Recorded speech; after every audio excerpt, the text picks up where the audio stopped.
Студен и снежен 1 марти, што е уште полошо по високи цени, ги дочекаа денес граѓаните. За сите ова беше очекувано, но ситуацијата тоа не ја прави полесна, бидејќи за живот од сега ќе требаат повеќе пари. Прво и основно, ова се однесува на лебот, кој од денес во просек се продава за 5 денари поскапо, а заедно со него се и новите цени на брашното, сите останати производи од него, како и цели рафтови на останати производи. Уште повеќе ќе бидат високи. После кризата економска, енергетска, сега па уште плюс Украина и Русија и цените ќе бидат нормално високи.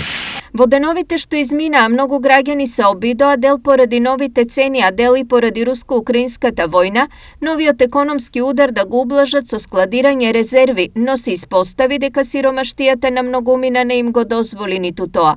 Едноставно пари за правење залиха се нема. Не. Тоа е една голема глупост. Колку може да земеш цел магазин да не направиш дома?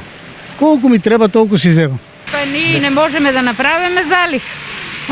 Пензиите ни са минимални. 12.000 dinara. Од месец за месец.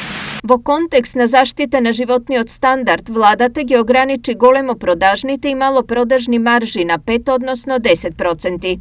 Со оваа одлука, согласно сите анализи и проекции на Министерството за економија, на владата на Северна Македонија, значи целта беше да нема ценовни шокови во делот на основните прехранбени производи. Сега прашање е дали државата ќе биде енергична и во чекор ќе ги следи трговците. Сијат на потрошувачи е невладина организација, ние немаме ингеренција нели да превземаме, да вршиме инспекцијски надзор, ние сме државен орган, но сепак кај нас се обраќаат потрошувачи кои што имаат, да кажеме, определена поплака сугестија во делот на цените, ние ги испраќаме да се обратат до државен пазарен инспекторат како институција која ќе го регулира овој сегмент во делот на цените и да постапат во тој случај. Со оглед дека се работи за многу сензитивен економски момент, прашањето е дали ова може да ги заштити и граѓаните и компаниите од ризично работење.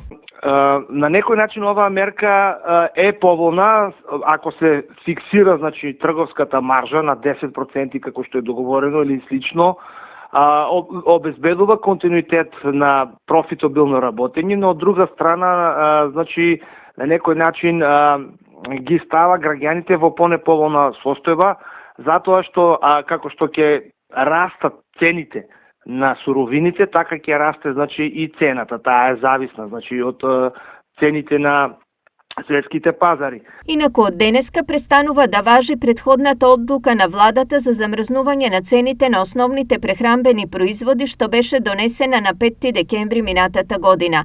Тогаш цените на основните прехранбени производи беа замрзнати со цената што е имале на 1 декември 2021 година.